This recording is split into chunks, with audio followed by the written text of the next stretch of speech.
에베소서 6장 14절, 신약성경 316페이지입니다. 에베소서 6장 14절, 우리 한 목소리로 함께 읽겠습니다. 시작. 그런즉 서서 진리에 너희 허리띠를 띠고 의의 호심경을 붙이고. 아멘. 아멘. 오늘 드려진 예물이 있습니다. 강현선 이전 집사님, 주님 너무너무 감사드립니다. 그 크신 은혜에 더 겸손하게, 더 자녀답게, 더 주님의 기쁨 되기를 소원합니다. 사모함 가지고 예물 드렸습니다. 우리 잠시 기도하겠습니다. 사랑의 주님, 주의 사랑하는 예배자들을 복 주시옵소서. 견고하게 주옵소서. 육신만이 아니라 그 영혼과 정신까지도 주님 견고하게 지켜 주옵소서. 아버지 하나님, 나 하나 지키는 그 정도가 아니라 내가 충만해서 흘려보내게 하시고, 내가 견고해서 내 곁에 있는 사람 붙들어 줄 수 있는 그 사명까지 감당할 수 있는 주의 예배자들 다 될 수 있도록 주님 인도하여 주시옵소서. 흔들리는 사람들이 얼마나 많이 있는지 모릅니다. 내 주 아버지 하나님, 내 신앙만 괜찮으면 되지 생각하지 않게 하여 주시고, 곁에 있는 사람들까지 그 신앙까지도 붙들어주는 일에 잘 쓰임받는 우리 모두가 될 수 있도록 인도하여 주옵소서. 이 새벽에 나 주님 위에 살리라 다시 한번 결단하고 그렇게 살 수 있는 힘과 능력과 의지까지 온전히 구하는 복된 시간이 될 수 있도록 인도하여 주시옵소서. 강현선 이전 집사님, 하나님께서 지금까지 인도해 주셨습니다. 주님, 그 가운데 속에 사모하는 것이 있습니다. 더 아버지 하나님 앞에 더 멋진 모습으로 서고 싶어서 예물을 드리며 주님의 은혜를 구합니다. 주님께서 더 겸손하고 더 자녀답게 더 기쁨 되어지는 부부가 될 수 있도록 인도하여 주시옵소서. 그들의 손에 아버지 하나님 온전히 맡겨두신 아버지 하나님 사업장 헤세드를 주님께서 기억하여 주시고, 그 사업장을 통하여 하나님께서 맨 처음 계획하셨던 그 모든 것들이 다 이루어지는 것 그들도 보게 하시고 곁에 있는 사람도 다 볼 수 있도록 주님 인도하여 주옵소서. 이 모든 말씀 예수님의 이름으로 기도드렸습니다. 아멘. 아멘. 지난번도 잘 주무셨습니까? 오늘도 하나님께서 은혜로 가득 채워주신 날인 줄 믿습니다. 이 새벽에 가득 충만하게 채워서 그 은혜로 승리하는 복된 날 되기를 주님의 이름으로 축원을 드립니다.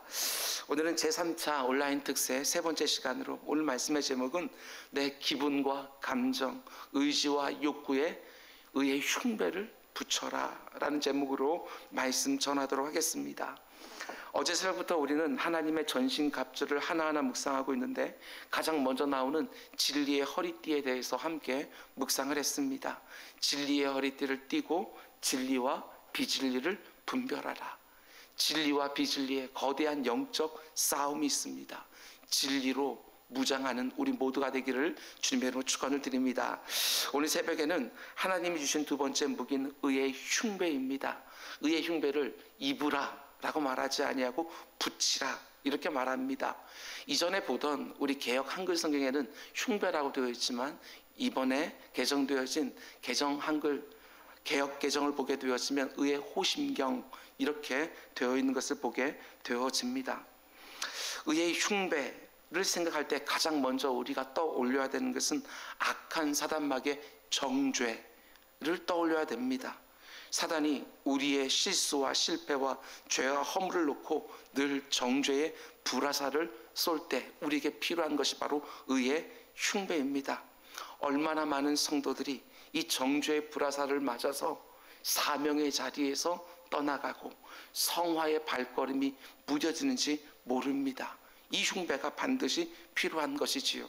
우리가 실수하고 실패할 때, 혹은 죄를 짓고 허물이 있을 때 악한 사단마귀는 우리를 정죄하여 우리를 무기력하게 만들지만, 성령은 우리를 그것을 책망하여 회개의 자리로 이끈다는 사실을 분명히 아셔야 됩니다.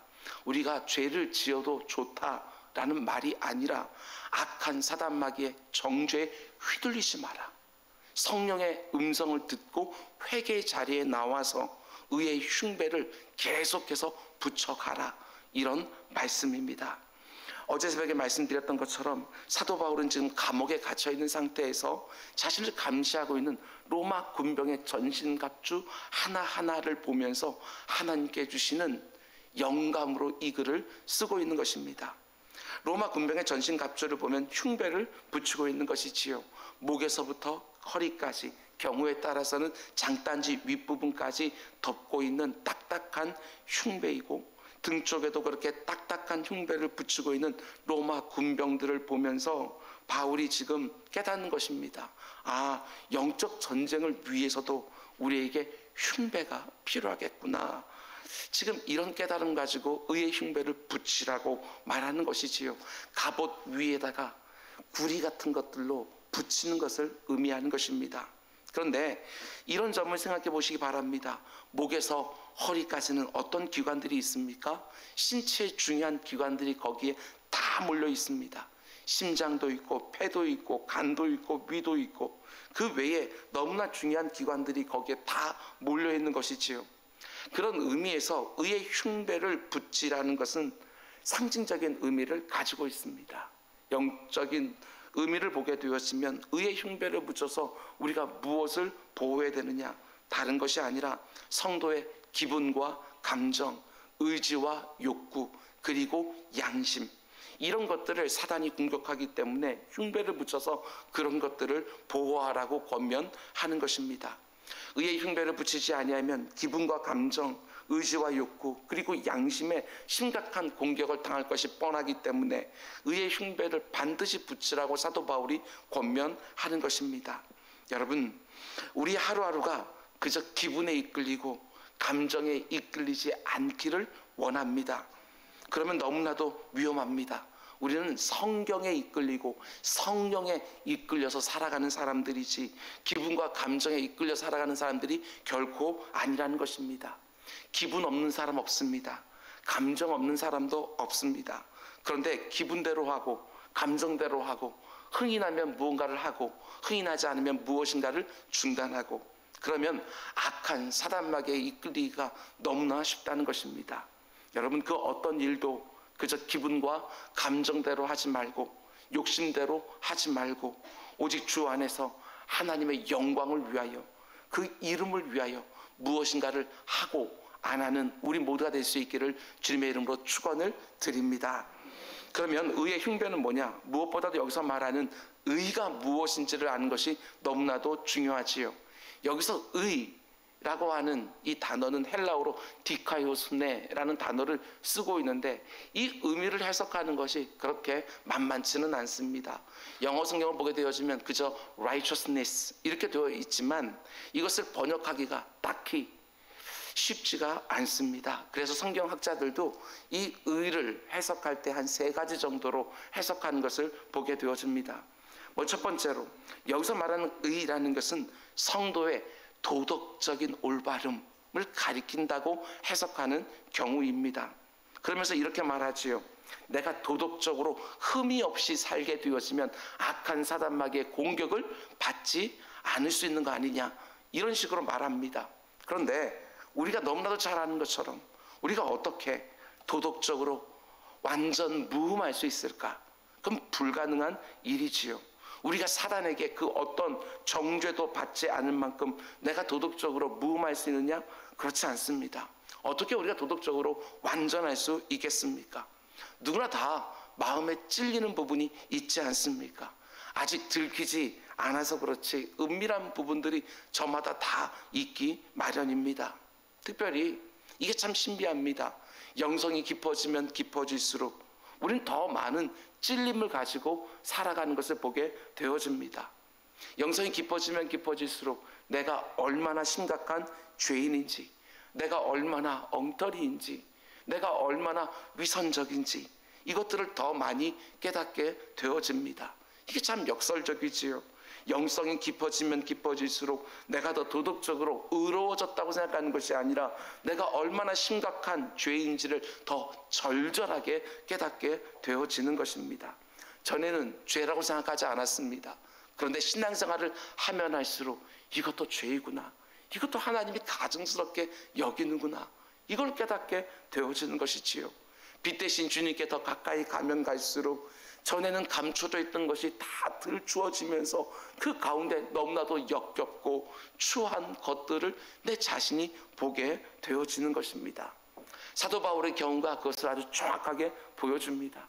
로마서 7장 24절 말씀 보면 사도 바울이 자신을 보면서 이렇게 한탄하지요. 오라, 나는 곤고한 사람이로다. 이 사망의 몸에서 누가 나를 건져내랴. 이런 엉터리 같은 내 모습에서 하나님의 은혜를 더욱더 간구하고 있는 사도 바울의 모습을 보게 되었습니다. 로마서 7장은 정말 저와 여러분들의 상태를 제대로 보여주고 있는 장이라고 말할 수 있습니다. 늘 자기 안에 있는 두 마음을 사도 바울이 보고 있는 것이지요. 하나는 성령에 이끌리기를 원하자고 하는 그 마음이 있고, 또 하나는 이 정욕에 이끌리는 그 마음이 있습니다. 성령과 정욕의 그 사이에서 늘 갈등하지만 가만 보게 되었으면 내가 정말 원치 않는 이 정욕에 이끌린 삶 쪽으로 내가 자꾸 끌려가는 모습을 보면서 사도 바울이 탄식하는 거예요. 오호라, 나는 정말 곤고한 사람이로다. 이 사망의 몸에서 누가 나를 건져내랴. 이러면 탄식하는 것이지요. 디모데전서 1장 15절에서는 또 이렇게 고백합니다. 우리가 잘 알고 있는 것처럼 사도 바울이 13권의 서신서 가운데 속에 디모데 전후서가 맨 마지막에 쓰여져 있는 구절입니다. 그러니까 우리 식으로 생각하게 되어지면 성화의 가장 최고봉에 올라가 있는 그런 상태일 것이다 라고 생각하는 그 순간에 사도 바울은 자신을 보면서 이렇게 말하지요. 내가 바로 죄인 중에 괴순이라. 이렇게 고백하는 것입니다.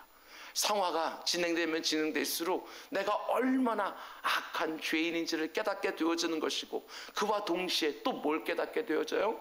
이 악한 죄인을 그럼에도 불구하고 오늘 여기까지 나를 이끌어 오신 하나님의 은혜에 대한 감격이 더 절절하게 오게 되어지는 것이지요. 우리들의 영성이 깊어진다는 것은 다른 것이 아닌 것 같습니다.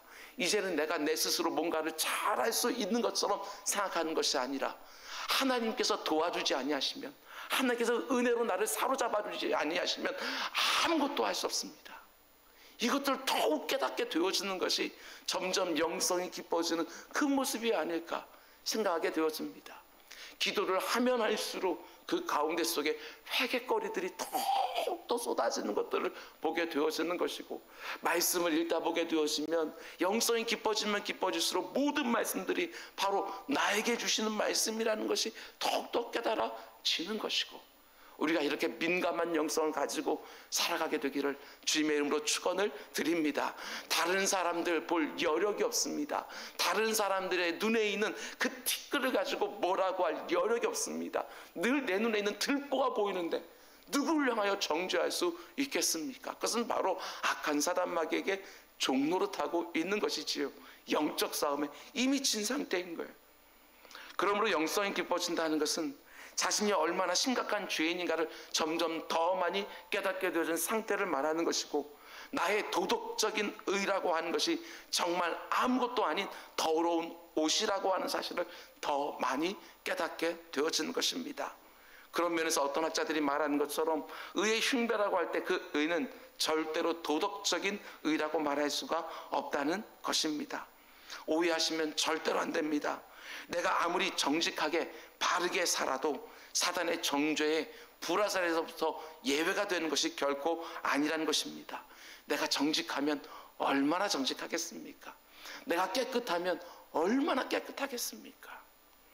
그런가 하면 두 번째로, 어떤 학자들은 여기서 말하는 의를 가리켜서 예수 그리스도의 의이자 동시에 성도의 도덕적인 의 두 개 모두를 가리키는 것이다, 이렇게 말하기도 합니다.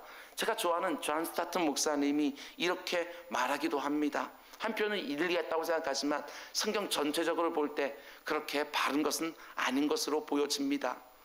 예수 그리스도를 믿음으로 말미암아 성도인 나에게 전가된 예수 그리스도의 의와 그 은혜에 의지하여 살아가는 나의 도덕적인 의가 서로 얽히고 설키면 사단이 공격하지 못하는 상태가 된다.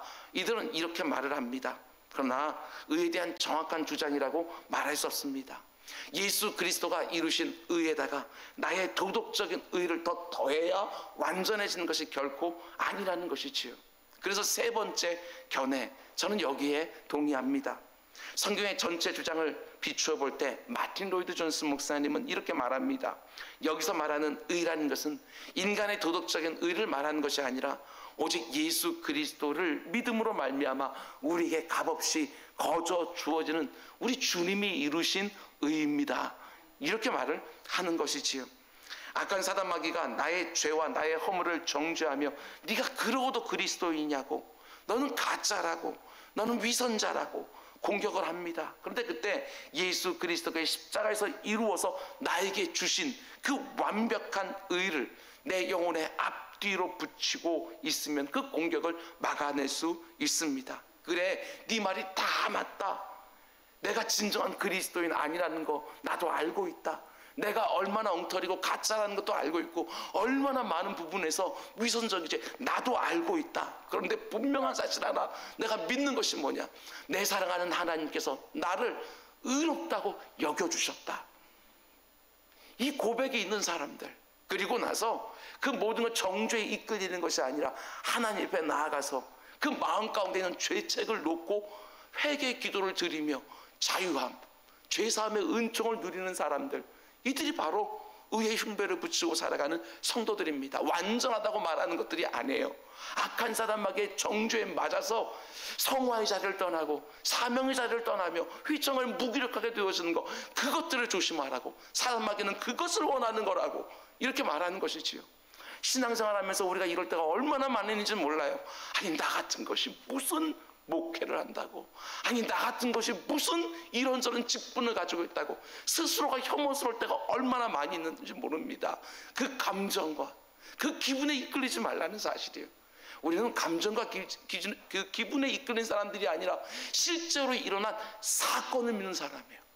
예수 그리스도가 십자가 위에서 나를 이루신 그 실제로 그 사건을 믿는 사람들이지, 우리는 감정과 기분에 이끌린 사람들이 아니라는 사실입니다.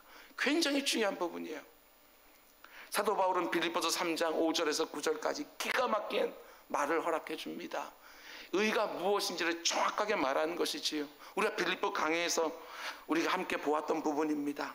나는 8일 만에 할례를 받고 이스라엘 족속이요 베냐민 지파요 히브리인 중에 히브리인이요 율법으로는 바리새인이요 열심으로는 교회를 박해하고 율법의 의로는 흠이 없는 자라. 사도 바울이 예수 그리스도를 몰랐을 때는 나는 의로운 율법으로는 흠이 없는 사람이다, 우리식으로 말하면 도덕적으로는 흠이 없이 살아왔다, 이렇게 말하는 것이지요. 그런데 예수 그리스도 안에서 자기를 보니까 얼마나 엉터리인지를 보게 되어지는 거예요. 그래서 내가 생각했던 그 의, 내 힘으로 이룬 그 의, 그 모든 것을 이제는 해로 여기고 배설물처럼 버린다라고 이렇게 말하면서 3장 9절에 이렇게 말합니다. 내가 가진 의는 율법에서 난 것이 아니요 오직 그리스도를 믿음으로 말미암는 것이니 곧 믿음으로 하나님께로부터 난 의라. 저는 이 말씀을 읽을 때 가슴이 뜁니다. 이게 바로 하나님께서 우리들에게 허락해 주신 의라는 것이구나 라고 하는 이 가슴이 뛰어요. 도덕적으로 아무리 흠이 없어 보인다 하더라도 그걸로 하나님께 의롭다고 인정을 받는 것이 아니라 오직 예수 그리스도를 믿음으로 말미암아 값없이 주어진 의, 오직 그것만이 하나님이 인정하신 의라는 것입니다.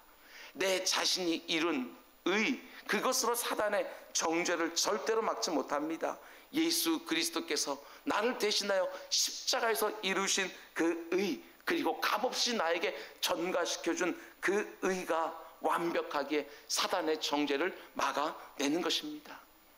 여러분, 우리가 아무리 도덕적으로 흠없이 산 것 같아도 사도 바울은 로마서 3장 20절에서 분명히 말합니다.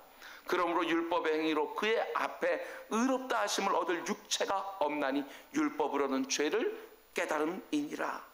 하나님 앞에 자기가 이룬 의를 가지고 설 수 있는 사람은 단 한 사람도 없다고 분명히 말을 합니다. 왜 우리들의 도덕적인 의에는 늘 흠이 있을 수밖에 없습니까? 다른 거 아닙니다.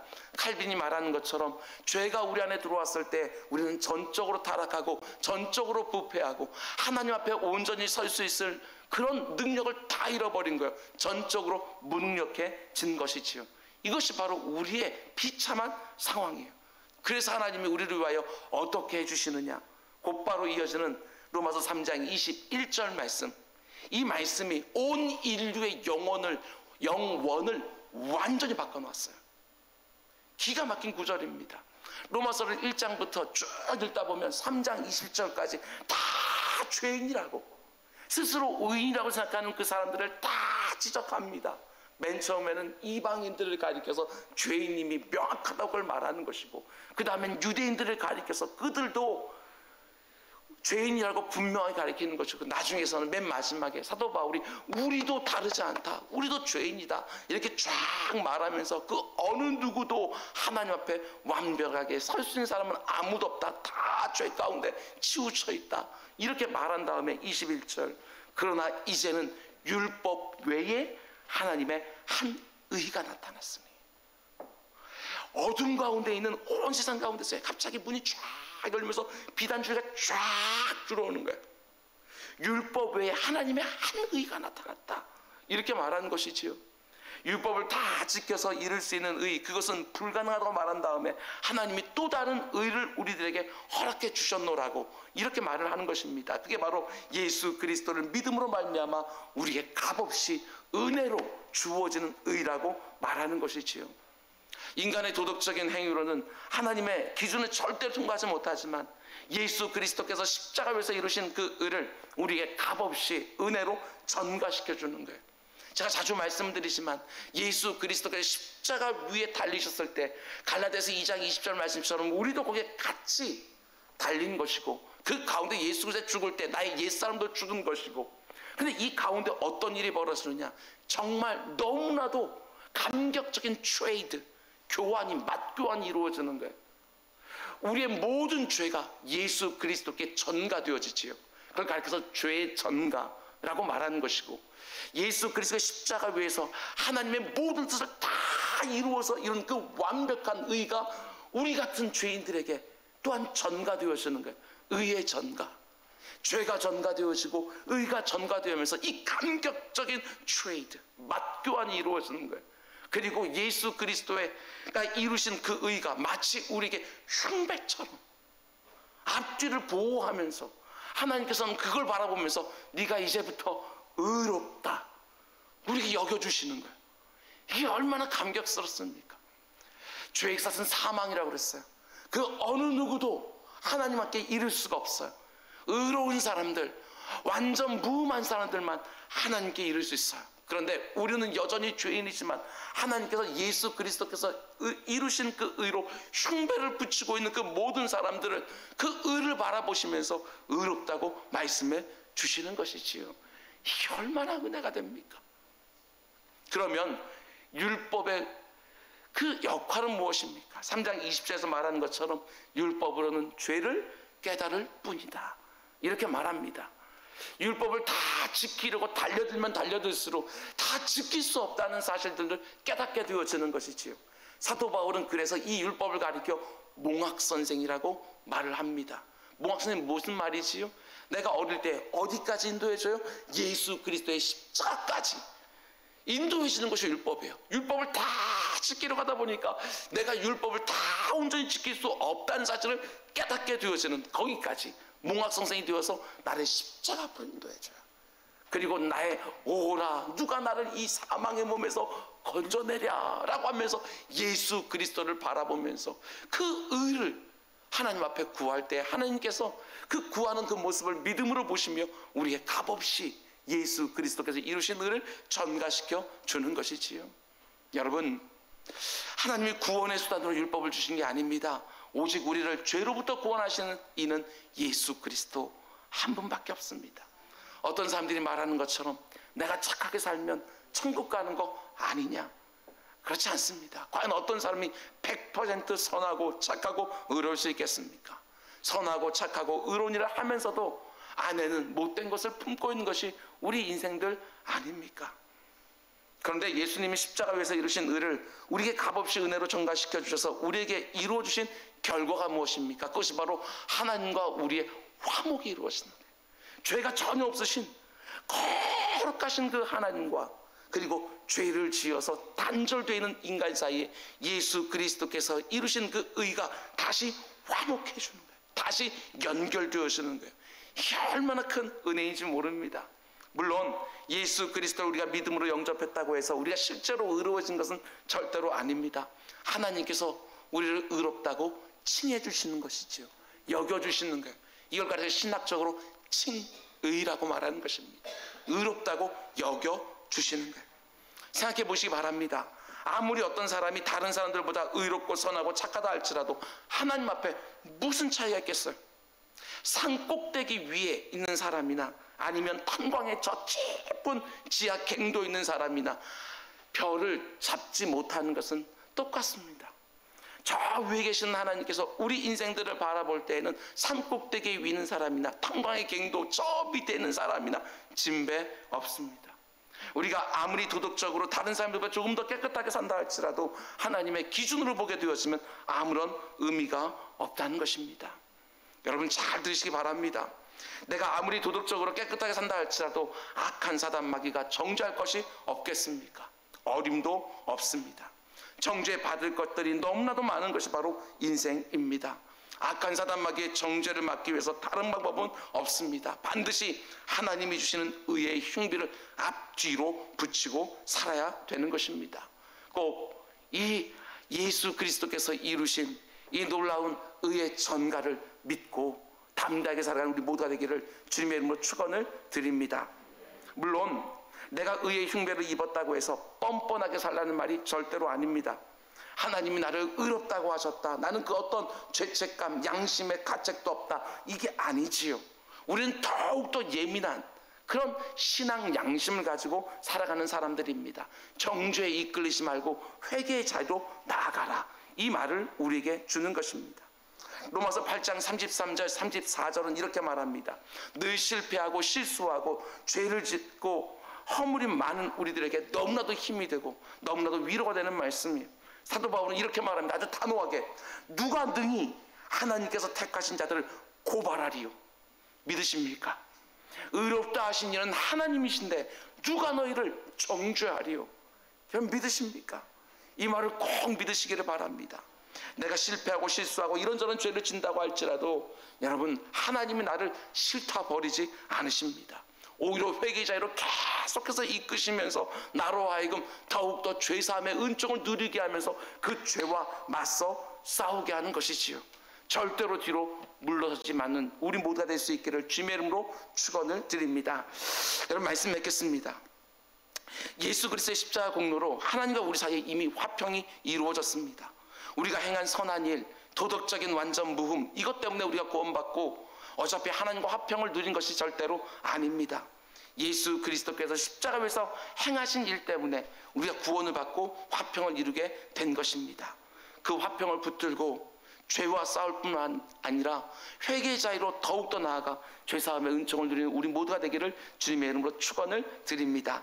단지 구원을 얻을 때만이 아니라 오늘 하루에도 여기저기에서 내 기분과 감정과 욕구와 의지와 양심을 향하여 악한 사단 마귀는 정죄의 불화사를 계속해서 쏘게 될 것입니다. 그러나 우리가 늘 기억해야 되는 것은 의의 흉배를 내가 이미 붙이고 있다는 사실을 믿고 담대하게 살아가는 것입니다. 설교를 준비하면서 우리가 자주 부르는 복음성어 가사가 생각이 났습니다. 이런 가사지요. 주여 우린 연약합니다. 우린 오늘도 힘겨워합니다. 주 뜻 이루며 살게 너무너무 부족합니다. 주여 우리는 늘 넘어집니다. 오늘 하루도 또 실수합니다. 그 가운데 속에 하나님의 은혜를 붙드는 것이지요. 내 기분과 감정과 의지와 양심에 흉배를 붙이고 오늘날을 또 사는 것입니다. 예수 그리스도께서 십자가에서 이루셔서 우리에게 값없이 허락해 주신 그 의로 이 새벽에도 무장하시고 오늘 하루도 도덕적으로 일절 깨끗하게 살려고 애쓰고 힘쓰는 것은 물론이요, 혹 실패하고 실수하고 심지어 동일한 죄를 지었다 할지라도 여러분 사명의 자리에서 이탈하지 마시고 성화의 과정 가운데 속에 낙심하고 포기하지 마시고 그 어떤 사단의 정죄도 흔들리지 않고 내 안에 시작되어진 그 구원을 이루어가는 또 한 날이 되기를 주님의 이름으로 축원을 드립니다. 기도하겠습니다. 사랑해 주님 감사합니다. 얼마나 우리가 연약하고 엉터리고 얼마나 위선적인지를 절절하게 깨닫습니다. 그래서 더욱더 십자가 앞에 나아가 주님 사모합니다. 주님, 오늘도 우리를 무장시켜 주시사 악한 사단마귀의 정죄의 공격으로부터 우리를 막아주시고 오늘도 죄와 피 흘리기까지 싸우며 우리를 보내신 그 자리에서 하나님이 원하시는 일을 잘 감당하는 귀한 날이 될 수 있도록 주님 인도하여 주옵소서. 이 모든 말씀 예수님의 이름으로 기도드렸습니다. 아멘.